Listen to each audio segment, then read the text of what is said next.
Welcome back to MMA Unhinged. And joining me today is Serhiy Sidey. Serhiy, how are you? And how are you feeling as we're about just 3 months out from your fight? Hey brother, yeah, I'm good. Just finished some good sparring today, and I'm feeling great. I'm very excited for this fight, for this opportunity, and obviously fighting for my hometown. That's a dream come true. Yeah, and I want to touch upon that. It just seems like only yesterday that I had interviewed you regarding this upcoming fight with him for the first time. But now here we are a few months later, and we're talking about it again. So that being said, were you kind of surprised that the UFC had put this fight together, considering the talks that it was an early stoppage, even though you got the win fair and square? Yeah, like I knew they were gonna bring him back in week 10, and I figured if he had a great performance, right? Like he needed a good performance, but if he had a good performance, it would be a cool little thing, right? Where like we can rematch, first rematch in Contender Series history. So obviously I have my eye on that fight, and yeah, I'm not really that surprised because he went out there, he did what he was supposed to do, and I think it builds a crazy cool storyline going into this fight now. Well, and yeah, like you said, this is history. Because again, I don't, yeah, like I concur with you. I don't think UFC's ever really done this. So for them to kind of do this puts a lot of. I feel like this kind of puts a lot of faith in the both of you, and to really show who's got it.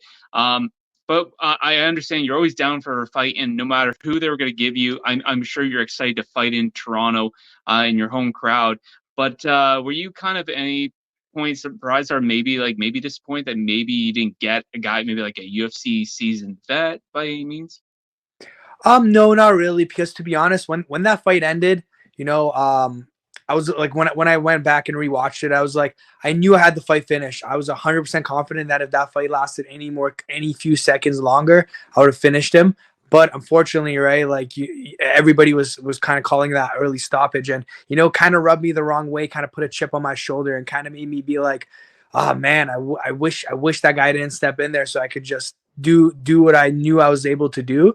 And now the fact is, I get to go do it again. And now this time I get to do it in front of my hometown crowd. And this time I get to do it like in the UFC, where I can earn that 50K performance bonus when I put him to sleep again. Yeah. Yeah, and I mean, like, I guess like what fans have to understand is that you're not the ref. You just do your job. You put them down and you try to finish them, and there's nothing you can do if a ref stops you. So, do you kind of like, is that something that lingers in the back of your head, that you only have control over what you can do, and you try to finish the fight, and if the ref stops it, that's not on you. Yeah, brother, that's actually like one quote I kept like repeating to myself was just even before the fight was control the controllables, right? Control what you can control, and everything else it's just gonna happen the way it's supposed to happen. And after the fight, that's what I kept reminding myself. Control the controllables. I mean, if I kept trying to punch him after the ref pulled me out, I feel like I won't even be in the UFC now. Like that cannot happen. So I did my job. I did it well. Dana knew I did it well. He's impressed with my performance, and yeah, now we get to run it back. Yeah, and I think this time there's gonna be when you do finish them, it's gonna be leaving no doubt this time. Yeah, buddy, that's kind of like a little motto I've been saying about this fight. To leave no doubt, right? Again, I'm the only person who saw Ramon's eyes at that time when I dropped him, and I knew how like not there he was. And I mean, you can't tell unless you're that person over top of him, right? And I'm confident that I almost had that fight, and I would have finished him any second after that. But yeah, I get to do it again, which I'm super excited for. Yeah, yeah. So how's fight camp, or have you started yet? Yeah, I'm not like officially in fight camp, but to be honest, man, I'm always training 2, 3 times a day. Like it's just such a lifestyle thing. Like, the only difference right now is like if I'm super sore, banged up, I'll take a day off. But that's one thing I'm like very proud of myself with. Like I'm not a fight camp kind of fighter. Like I don't just, get in shape 8 weeks out and try to work on my skill set. This is a year-round thing where I'm trying to get better every single day. And I've been competing in a couple jiu-jitsu tournaments on my time off right now, and trying to just be competitive, right? Get in there, get in front of a crowd, and compete, and just keep leveling up, get stronger, get faster. So yeah, I'm about 10 and a half weeks out. Usually I do camp 8 weeks.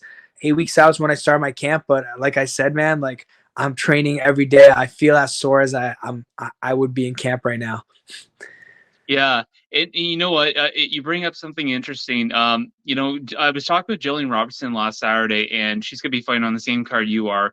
And I asked her about a lot of like, especially just talking about UFC, but a lot of the fighters in the UFC going off and doing BJJ tournaments, wrestling tournaments, what have you. But she talked about how she doesn't think you're gonna see a lot more fighters doing that in the future, just due to the unpredictability of being injured so easy in a BJJ match.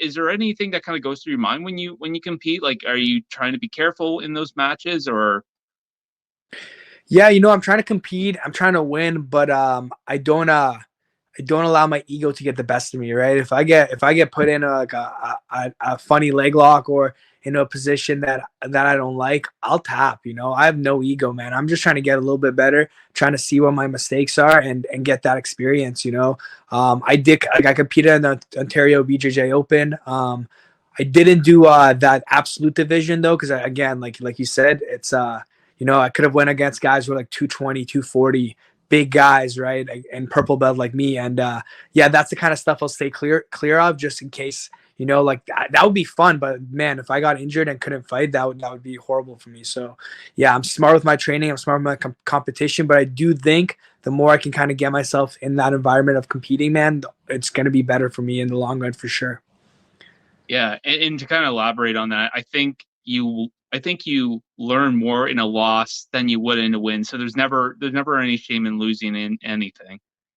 100%, man. And just like that, just the ability to go put yourself out there. Like now I'm in the UFC. Like when I signed up for that tournament, everybody knew who I was. Every competitor I went against knew who I was, and they all wanted to get me. But again, it's a learning experience. I know this is like I'm doing strictly jujitsu. I'm not striking. I'm not doing other things, and I'm cool with it, man. I'm just ready. I just want to compete, want to get better, and test myself. And you talked about you haven't really started fight camp yet. So what's like a typical timeline for you in a fight camp? Because I'm always, man, like I'm always ready to fight 3 to 5 rounds, always. So like for me, man, like my coaches, they're the ones that try to actually like tell me to leave the gym. They'll literally tell me take a week off, take a few days off, and I'm like, like I don't want to do that, right? Like I want to be in the gym consistently. So usually we'll do we'll do 8 weeks. 8 weeks before the fight is when we really start pushing it and stuff. But like I said, man, I'm like a week after my fight with Ramon, I was back in the gym training twice a day, every single day, maybe taking a day off here or there just to like let my body rest and not burn out. But yeah, 8 weeks is usually when I get like super strict with my, that's when like no more late nights, not going to have a drink, I'm going to be eating super healthy. I'm going to be focused on my sleep recovery, like, just that kind of stuff. That's when I really, really isolate myself and dig deep down. Where like right now on a Saturday, I'll go out, hang out with my friends, maybe go to a late night movie. But when I'm in camp, man, it's like I'm in bed at 10 p.m. every single night, getting my 9 to 10 hours of sleep, making sure I'm fully optimized for the next day. Yeah, there's no sense in trying to burn yourself out when you need to recover. And talking about your training camp at Burlington there, who's going to be overseeing your camp, and do you kind of have a corner crew made yet? Yeah, for sure. I stick with the same guys, man, that brought me to the top. Like I have such a high level team. Like Lyndon Woodlock, that's my main coach. Mhm. High level BJJ black belt, great striker, ex pro fighter. I got Paul Gilbert and Gavin Hessen as well. Two other high level. All three guys are black belts. All three guys are amazing strikers. Tons of experience, tons of knowledge. So yeah, I'm gonna have those guys in my corner. They've been cornering me since day one, and yeah, I feel like as I keep growing, as I keep getting better, man, my team around me levels up too, which is super cool. The room gets better because I'm getting better. It forces all the other guys to get better, and we get better as a team. And that's why I feel like there's just so many killers coming out of our area right now, and we're all on our winning record ways. Yeah, 100%. And kind of just moving forward to your fight here, after, during the press conference after Contender Series, you talked about how it'd be cool to fight in, a home crowd in Toronto, and you asked for a fight in Toronto, and you got it on January 20th, UFC 297. How pumped are you now that when you heard about the fight and now that you got it and it's come alive now? It's crazy, man. It's like very, I was shooting my shot when I said that in the interview, but like I was just kind of going out there. It was my first fight. Whatever they would have gave me, I would have happily taken. But the fact is, like, I was at that like Max Holloway Brian Ortega fight a couple of years before, like a year or two before COVID there Yeah. in Toronto, and I saw that arena, man, and I saw how there's not one empty seat in that crowd, and Yeah. I felt that energy, and I was like, I told myself that I was gonna be in this arena and I'm gonna compete in this arena, and now it's happening. I feel like with just the right goals, the right manifestation, and the hard work, man, things will come into play, and that's just how I feel like my life is going right now and my story is going. Yeah, and did you have a chance to watch the pay-per-view back in Vancouver? I was there actually, yeah. Oh, no kidding. Yeah, I was there because my boy Mike Malott fought, and he ended up hooking me up some tickets right before that. I actually fought the day before for BFL, so that's actually like kind of where I think the UFC noticed me there. I know Sean Shelby said he watched my fight there, but yeah, I was there. I saw the fights and I saw the atmosphere. It was insane. Canadians love their fighting, man. It's for sure. Yeah, and I mean the fact that we really got to see we got to see the energy, and the crowd was just electric, and even just in Vancouver. So do you expect even more in a place like Toronto? I mean, the GTA fans are just nuts. Yeah, I definitely do. Like I said, I remember seeing like that, like Holloway walking out, man, and how the arena like exploded.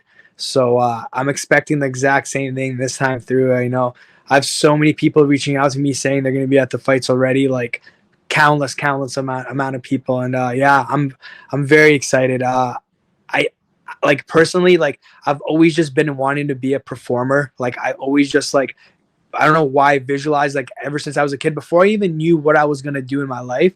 Like I just wanted to be in front of a lot of people performing in whatever way. Fighting is the kind of the path I chose, and what I'm really really good at. But I'm just so excited to perform in front of all my friends, my family, my fans, and that really excites me.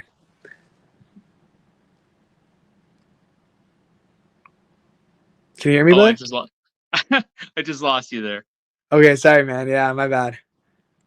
No, I got the gist of what you said. And I guess that to elaborate on that, yeah, like you, Mike Malott, I mean, Jillian Robertson, like a few of you on that card are all are from that area. So I can only imagine not just the electric or the energy from the crowd, but just the unbelievable support that you're going to receive from all your fans is insane. Yeah, buddy. I always say, man, I take all that energy and I put it into my fists, and I put all that energy into my shins, man. And like now, like I have that KO power, man. Like I just feel like I take that energy and I use it, man. I don't get nervous about it. It doesn't give me anxiety. I'm grateful for that energy. I'm grateful for all the support, and I feel like with that positive outlook to it, man, like it only helps me with my performances.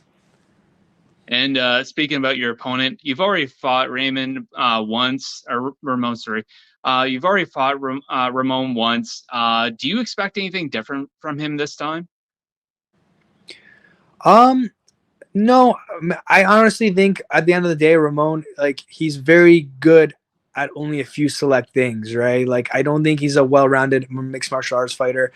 I think he has great boxing. I think he has great hand speed. He's an explosive fighter, but I felt his best punches multiple times in that first round, and I was not phased. I was not phased. I smiled at him, and I got his timing down. This like right before I finished him, I had his timing down. It only took me a minute and a half, and at the end of the day, I think he's going to come out the same way. Maybe he'll come out more aggressive, but perfect. I have so many more tools in the box, man. I have so many more skill sets that I'm developing that this fight can go so many different ways, and I'm confident I'll win. I'll win it any kind of way. Yeah, and I mean, I know you expressed your way. I know you expressed that you like getting the finish. So I'm not going to ask you what you expect to get in this fight, but how would you like to finish this fight? I'm one of those guys, when the opportunity presents itself, I'm gonna take that opportunity, man. I'm never forcing anything. The Usually I'll rewatch that fight, like, and I'll be like, wow, that's how that happened. Like I'm some that like when I'm in that fight, man, and I'm in the cage, I'm flowing, man. I'm not even I don't even feel like my own self. I'm like I call it the highest self. I call it like that instinctual human, that person, all that training, all that stuff, that all that programming, all those positive reps I've done, all that just kind of starts playing out, man. So I have no idea how I'm gonna finish this guy, but it's going to happen, and I'm gonna be excited to see what I can do, what my highest self can do. Yeah, and I mean that being said, do you have anything planned? You're not going to jump in the crowd or anything? You're not going to pull Jose Aldo or anything like that? No promises, man. We'll see. We'll see. I don't know, dude. I'll have to see how the fight goes, but it might get wild in Toronto that night. That's for sure. For sure. And I mean, UFC announced that they're letting fighters come back with bringing back the being able to carry the flags out in your walkout. What are I mean, you got to be excited now that you're in Toronto, you're in you're from that area, you're going to be able to wave that flag. Will you be bringing that flag down? 100%, man. I'm gonna be representing Canada and Ukraine. Both those countries, man. Both those flags. Um, Canada. I've lived my whole life here, and this is my home. This country has only done such great things for me and my family, and I'm like, I love them. I love the country, and but Ukraine is where I was born, and Mm-hmm. that's where a lot of my family is at as well, and I've carried those cultural things and like spoke the language my entire life. That's something my parents always instilled in me. Make sure that you keep your roots together, and yeah, I'll be representing both countries for sure. And do you have like a flag made, like half Ukraine, half Canada? Yes, sir. I'm gonna have a half Ukrainian, half Canadian flag for sure. And speaking of which, looking towards next year, you're no stranger to fighting 3 times a year, or at least attempting to try to fight 3 times a year. I know you had some fights canceled in the past, but that being said, what's 2024 looking like? Yeah, but like you said, I just want to be active. 3 fights a Mhm. year. 3 fights sounds really good to me. Because again, I still feel like I'm at a point, man, where like I'm skill developing and I'm consistently getting better from camp to camp. So, I'd love to fight and then get right back into the gym, keep getting better, learn from the mistakes from the previous fight, fix those holes and then fight again and fight again. And yeah, 3 fights a year, that would be ideal, man. I'm going to stay active. I want to climb the ranks, yeah, I'm 27. I don't want to do this thing my whole life, but I want to make sure that I put in 100% effort, 100% of my soul into this sport, and then when I'm done with this sport, I can like sit back and say that I've given it all. Well, I would suppose you want to retire from the sport, not the sport retire you. 100%, brother. That's exactly it. And I know you're a former PTC champ. Are you going to be attending the card next week? Yeah, 100%, man. I'll be there. I got Adam Maverick, my boy TJ Alarmy, both champs. Both my training partners been sparring a lot with TJ this camp, and I'll be there for sure, man. That's like literally my home gym.